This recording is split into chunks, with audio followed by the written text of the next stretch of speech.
to be selfish if you're a person that's rich, that's making money, and you don't want to pay your fair share of taxes. Well, when you think about the billionaires in the state, in the city of New York, they make up about 48% in terms of the amount of taxes that they dole out compared to the average American, compared to the rest of New Yorkers. And if you're talking about raising their taxes while doing these other things, you're making New York unattractive, not just for residents, but for businesses. 85% of the population lives there. That's where I live. That's why I'm on POTUS. That's where we live. We ain't veering one way or the other to the extreme because we understand, it is about affordability, but it's also about the economy. It's also about safety in the streets. And when you're talking about the combination of a free bus rides or free grocery stores, and oh, by the way, less police, or at least not more police officers, and not prioritizing law enforcement in the streets of a city, of a state, of the United States of America, you got a problem. Stephen A. Smith is sharply criticizing Mamdani and the leadership of the Democrats, and it's savage. Sports commentary firebrand pulled no punches as he highlighted the flaws in the latest strategies rolled out by the DNC to claw back power from Donald Trump and Republicans. His takedown was blunt and unfiltered. So, smash the subscribe button and let's dive in. Gentlemen, let me be very, very clear. If the Democratic Party becomes the likes of Zohran Mamdani, who, by the way, I like, I'm not trying to throw any shade on him or anything like that, but if the Democratic Party becomes him, you have no chance. You have no chance on a national basis in terms of the presidency. In Senate seats in the House, you have no chance. You have no chance. I want to be very, very clear about that. You might have a Democratic socialist sprinkled here and there, but that ain't what America is.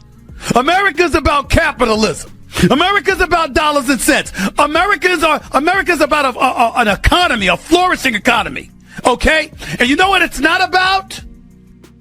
Free stuff. Right off the bat, Stephen A. unloads on the DNC leadership for betting everything on Mamdani as their new political poster boy. Since his election as New York mayor, Mamdani has been shoved front and center into every major political conversation, dominating headlines and cable news panels alike. To Stephen A., it looks less like a coincidence and more like choreography, as if Democratic leadership is already grooming him for a 2028 presidential run. But according to Stephen A., that strategy is likely to fail electorally. He argues that the party is once again misreading the American voter. While progressive elites may cheer promises of free programs and government expansion, everyday Americans see something else entirely: higher taxes, weaker accountability, and creeping socialism. Stephen A. warns that voters don't want handouts. They want opportunity, stability, and leadership grounded in reality. In his view, pushing Mamdani nationally could end up becoming the DNC's next massive miscalculation. Like Mamdani,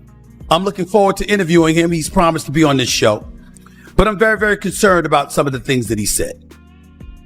I'm very concerned about what he once said about defunding the police. I'm calling 911. I'm being real with you. I'm calling 911. That's what I'm doing. I don't want to see less police officers. I want to see more police officers.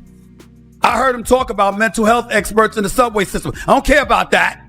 I want cops in the subways in New York City, where I was born and raised. Born in the Bronx, raised in Queens. That's what I want. I want to hear about no damn mental health experts in subways. Nah, I'm not trying to hear that. Okay. Stephen A. Smith then breaks down exactly why he believes Mamdani would struggle on the national stage, and his argument is blunt. At the center of his criticism is Mamdani's support for defunding the police. Stephen A. argues that this position alone is political poison in a presidential race.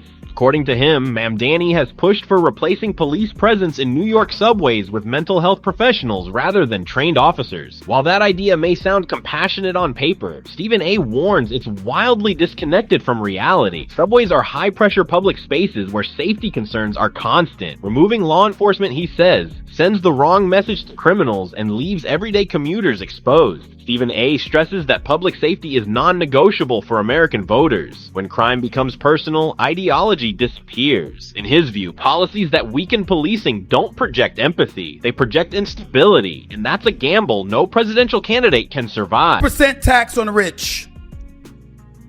Okay, fine. 11.5% capital gains tax. On its face, okay, fine.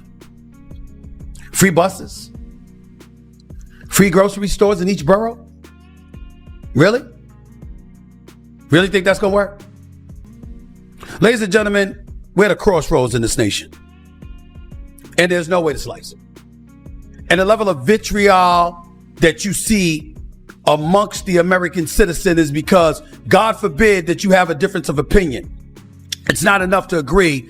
People have to be disagreeable. Stephen A. then turns his fire toward Mamdani's economic agenda, zeroing in on his plan to aggressively tax the wealthy. The proposal, which promises steep tax increases on high earners, has already triggered an unintended consequence: an exodus of businesses and wealthy residents fleeing New York for lower tax states. According to Stephen A., that's not sticking it to the rich. It's shrinking the tax base and hurting the very city the policy claims to protect. He also takes aim at Mamdani's promise of government-run free grocery stores across the boroughs. While marketed as compassionate, Stephen A. argues the idea is economically reckless and historically naive. In his view, subsidized markets distort competition, discourage private investment, and create long-term dependence rather than opportunity. Instead of pushing innovation forward, he believes these policies risk dragging New York backward, prioritizing symbolism over measurable economic outcomes that sound good politically but fail in practice. To be selfish if you're a person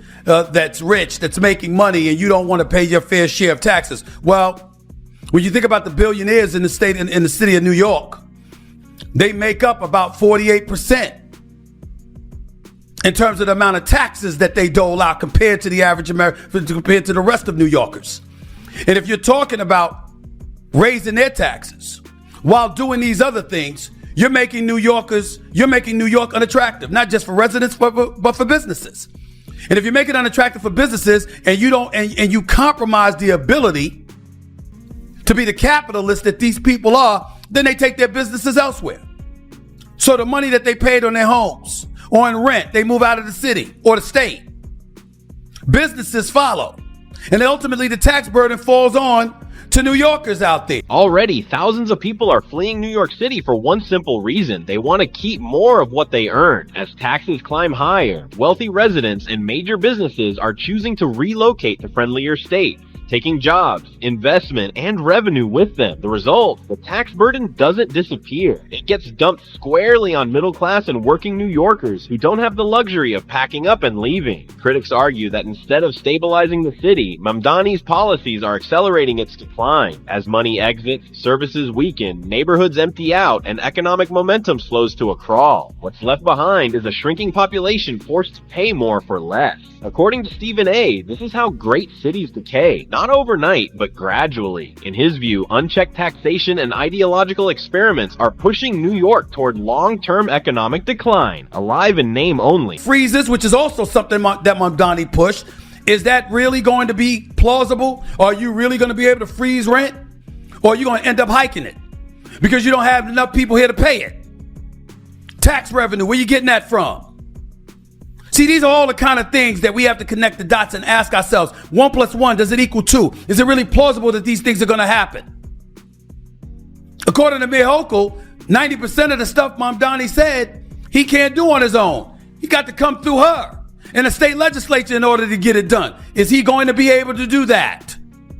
What level of support is he going to have outside of young whippersnappers out there who love him and are so in love with his personality and everything else that they didn't really dot the I's and cross the T's and look at actual policies and the kind of effect that's going to have on New Yorkers? That's what I'm worried about. Now, here's where Stephen A. raises a critical point that many are overlooking. For Mamdani's sweeping agenda to become reality, it has to pass through Governor Kathy Hochul. Without her approval, his bold promises stall before they even leave the runway, and that puts Mamdani in a political trap. If Hochul blocks or waters down his proposals, he risks looking like yet another politician who campaigned on grand ideas but delivered nothing. His supporters could quickly turn on him, accusing him of selling dreams he never had the power to fulfill. But if his plans do move forward, Stephen A. warns the consequences could be even worse. Implementing such radical policies could upend New York's economy, public safety, and tax structure almost overnight. Either path leads to damage, political or practical. In Stephen A.'s view, Mamdani is boxed in with no clean exit.